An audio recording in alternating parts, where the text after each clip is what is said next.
You probably know you're supposed to wear sunscreen when outside, but is SPF 50 really any better than SPF 15?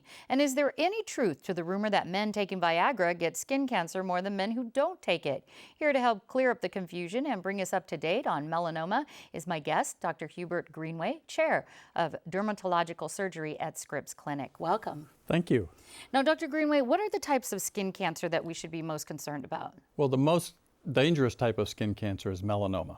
The other two types are basal cell carcinoma and squamous cell carcinoma. And why melanoma? Why is that one more considered more serious? Melanoma is more deadly. It's the black mold that can then spread to your lymph nodes and lungs and eventually kill you.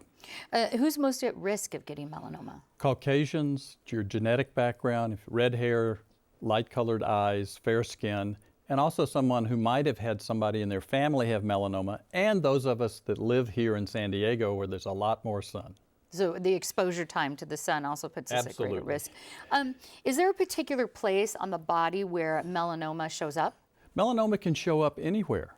We say that when we're younger, we see more melanoma on the torso, the chest, the back, the ladies, the lower legs, but we also see melanoma on the face in both men and ladies. And I understand a particular side of the face. Tell us about that. Well, we see more skin cancer on the left side of the face, related to the American automobile. When most of us grew up, in my generation, we didn't have tinting of windows like we have now, so we got more sun on the left.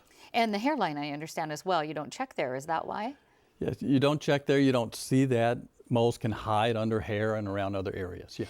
How do you know when it's time to get that mole checked or that skin growth checked out by your doctor or dermatologist? Yeah. If you're going to live here in San Diego, and we all love the sun, that's why we're here, you should be checked once a year, either by your dermatologist or by your family physician. Most of us have 20 to 40 moles. Two early signs are that a mole may be itching, because most moles don't itch, or you may just be aware of a mole, because if you think about all your moles, you're really not aware of those. We have some signs we call A, B, C, D that have to do with the border being irregular, the color, and things like that. But itching and awareness. And that's the first time to go.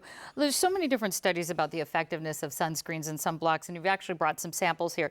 What is the bottom line on SPF effectiveness? The bottom line on SPF effectiveness is you need a number 30 or higher. And that protects you for over 90% of the bad UVB rays. Now, we're Americans. If we say a little bit is good, a whole lot is better. So therefore, if we say a 30 is good, if you want to spend your money and buy one that's stronger, fine. But get one you'll use that is at least a 30. Okay, so at least a 30. So does it matter, though, that does a 50 or 80 protect you any different, or the studies say anything? The studies show that it's only a small amount of protection. If you wear a 30, that gives you enough protection. You're covered. That's good to know. There's a new microshield technology sunscreen. Is there any evidence that that's any particularly better than the SPF protection? Well, the new technology basically means that it's going to stay on longer, and it doesn't come off as easy with sweating or things like that. And you see that now incorporated in the ones that are sprays in addition to lotions and creams. We used to say sprays weren't as good, but the sprays today are actually very good. So it could be as beneficial as long as you get that 30 in there. Absolutely. There was another recent study looking at men taking Viagra getting melanoma. Is there a link? Well, it was a study that got everybody's attention. The link is that Viagra is mainly used in men, and more commonly in older men. And there is an increased risk of melanoma in men and older men on the head and neck. They're not related.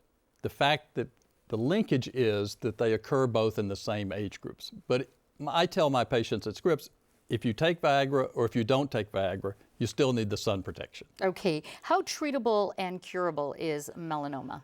Melanoma is very treatable and very curable as long as you get it early. If you get it early, it's a word. Unfortunately, if you wait too long and it's spread both in the local area and to other parts of your body, then it's a real challenge for us. Mm-hmm. And tell us about the immunotherapy as far as for treatment. Yeah, one of the newer things out nowadays is we have newer forms of what we call immunotherapy, which are better at treating people with melanoma where that tumor has spread beyond the skin site.